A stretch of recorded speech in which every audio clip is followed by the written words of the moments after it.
வணக்கம். என் பேர் doctor Suchitra. Comment செக்ஷனில் ஒருத்தவங்க எனக்கு லெக் பெயின் இருக்குது, என்ன பண்ணலான்னு கேட்டிருக்கீங்க. லெக் பெயின்றது ரொம்ப அதாவது கால் வலின்னு சொன்னால் ஹிப் ஜாயிண்ட் இருக்கலாம், அதாவது இடுப்பு எலும்பு அங்கேருந்து வலி இருக்கலாம், தொடையில் வலி இருக்கலாம், முட்டியில் வலி இருக்கலாம், காஃப் பெயின் கண்டைக்கால் சதையில் வலி இருக்கலாம், ஆங்கிளில் கணுக்காலில் வலி இருக்கலாம், குதிக்காலில் ஹீல் பெயின் இருக்கலாம், கால் விரலில் டோஸில் வலிக்கலாம், அதுக்கு டோஸ்க்கு பக்கத்தில் இருக்க அந்த எலும்புகளில் வலிக்கலாம். அதனால் லெக் பெயின்றது ரொம்ப அதை வச்சு நான் சொல்ல முடியாது. ஆனால் காமனாக அடிக்கடி பார்க்குறது மட்டும் 2 சொல்கிறேன். ஒன்று முட்டி வலி அடிக்கடி பார்க்குறது நான். அது முட்டி வலிக்கு எதனாலன்னு கண்டுபிடிக்கணும். தேய்வு அப்படின்னு சொல்லிட்டாங்கன்னா எக்ஸசைசஸ் தான் மெயின். 2 மாதம் தொடர்ந்து பண்ணால் தான் வித்தியாசம் தெரியும். அது நான் வேறு வீடியோவில் போட்டிருக்கேன், எக்ஸசைசஸ் நீ பெயினுக்குன்னு.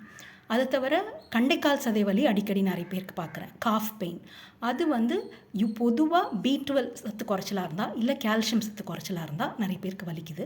இது தவிரவும் நிறைய காரணங்கள் இருக்குது. அதனால் உங்கள் டாக்டரை போய் பார்த்துக்கோங்க. ஆனால் இதை 2 முயற்சி பண்ணி பார்க்கலாம் நீங்கள். இதனாலதுன்னா இதை போட்டால் சரியாயிடும். கால்சியம் இல்லாட்டி கால்சியமும் சில பேர் போடக்கூடாது, அதனால் டாக்டர்கிட்ட கேட்டுக்கோங்க, உங்களுக்கு கிட்னி ஸ்டோன்ஸ் அந்த மாதிரிலாம் இருந்ததுன்னா. பட் B12 நிறைய பேர் போட்டுக்கலாம். அது அநேகமாக ஒன்றும் ப்ராப்ளம் இருக்காது. அதுக்கும் டாக்டர்கிட்ட வேணால் கேட்டுக்கோங்க. இது 2 தான் காமனாக பார்க்குறது. வணக்கம்.